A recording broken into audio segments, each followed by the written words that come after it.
how the mind can create disease and how the mind can also help your body heal itself of disease. So maybe you could talk a little bit more about that.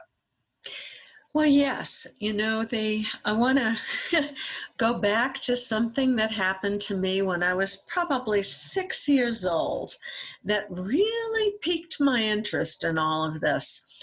So it was Sunday dinner, and my mother was a renowned baker. She made the best desserts.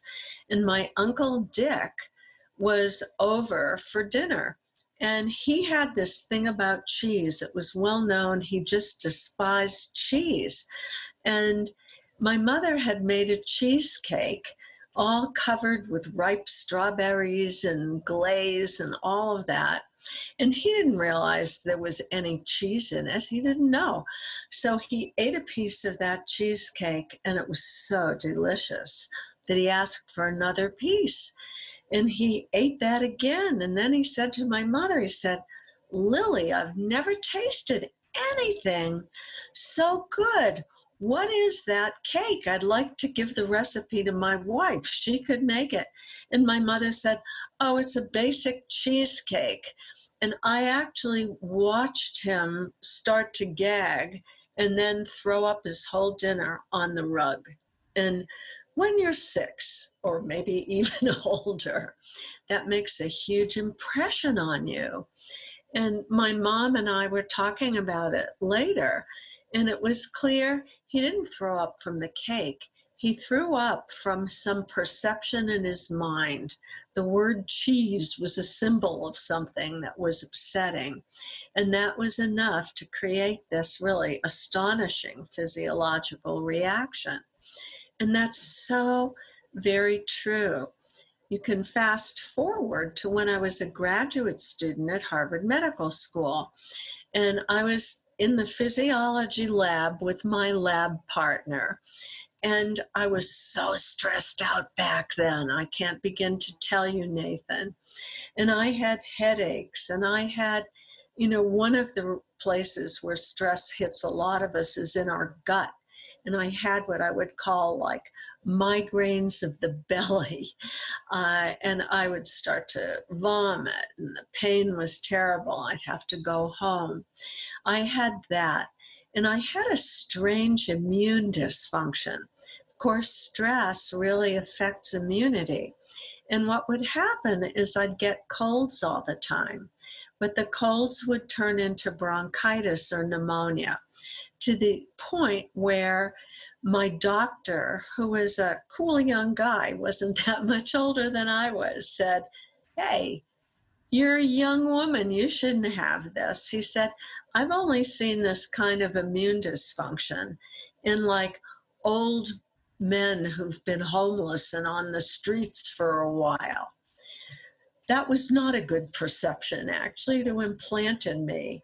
And I was complaining to my lab partner, like, "My God, I've got all this stuff wrong with me. I'm like 23 years old. What am I going to do?" He took one look at me, went like this. He said, he said, "You have a very strong mind." And I thought, "What do you mean by that?" And he said, "Your mind cannot tell the difference between reality and between what you're imagining. And you're always imagining that you're not going to measure up, that other people are smarter than you are." He said, "I know you. I've known you for like all semester. And it's these things you're imagining about dread and things that could go wrong that are causing these problems in your body." And he was a black belt, and I can't remember what form of martial arts, and also a practitioner of yoga. And yoga was rare back then. It's not like now where there's yoga in every strip mall. You had to look long and hard to find a yoga class or any information about yoga, since there was no internet then either. So he said to me, he said, "I have a couple of names. I want you to track down a yoga teacher." And he said, "What yoga will teach you," he said, "it's not just about getting into various positions. The original definition of yoga is learning to control the modifications of the mind so that your mind doesn't run away with you. And he said, as soon as you begin to learn to witness your mind and say to yourself, wait a minute, I'm not like going to fail this exam. I'm just experiencing anxiety.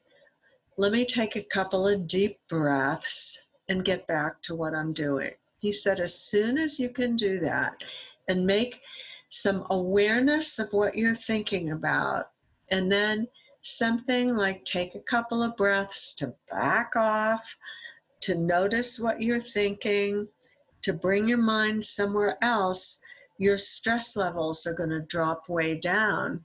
And your mind is going to say good things instead of bad things, and you're going to get better. And you know, within 6 months, I really took this to heart. And this was now 50 years ago. I took it to heart right away.